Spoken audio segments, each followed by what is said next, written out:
DJ Pradeep Milwara mobile number 7054376396। अपन भतार से ढेर दिन पनहर से आइलू है कार से रात भर मजा जलेबे दो तू प्यार से आज भर ढेउ DJ Pradeep Milwara mobile number 7054376396। कलबा मिजाज जानी हो वाला फेउदा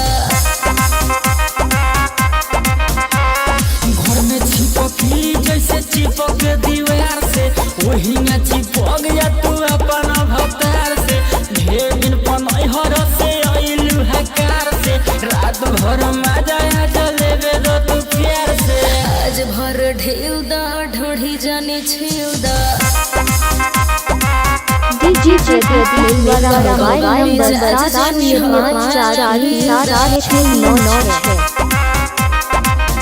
पोरे पोरे देह मोर टूटतावे हो मान जबाल अमदम घुटतावे हो आव तनी पास बारा दास नइखे होत परती बा खेत जोन दिही आजुजो आज भर ढेउदा ढोढ़ी जाने छेउदा DJ Pradeep Milwara mobile number 7054376396। चिपकी जैसे चिपक दीवार से वही न चिपक जा तू अपन भतार से ढेर दिन पनहर से आइलू है कार से रात भर मजा जलेबे दो तू प्यार से आज भर ढेउदा ढोढ़ी जाने छेउदा DJ Pradeep Milwara mobile number 7054376396। वाला फेउदा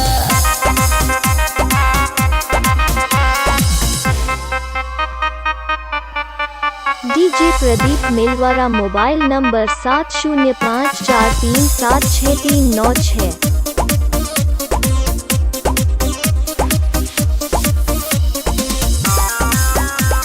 DJ Pradeep Milwara mobile number 7054376396। के मुआइया के छोड़ब का हो बुलेट राजा देह कोड़ब का हो लगे हो जा फेस मुंडा कोई के फरेस मानी नहीं आज सुनो निरमल योगेश आज भर ढेउदा ढोढ़ी जाने छेउदा DJ Pradeep Milwara mobile number 7054376396। चिपकी जैसे चिपक दीवार से वही न चिपक जा तू अपन भतार से ढेर दिन पनहर से मिलवारा मोबाइल नंबर 7054376396।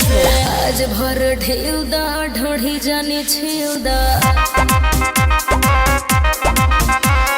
थकल बा मिजाज जानी हो वाला फेउदा DJ Pradeep Milwara mobile number 7054376396।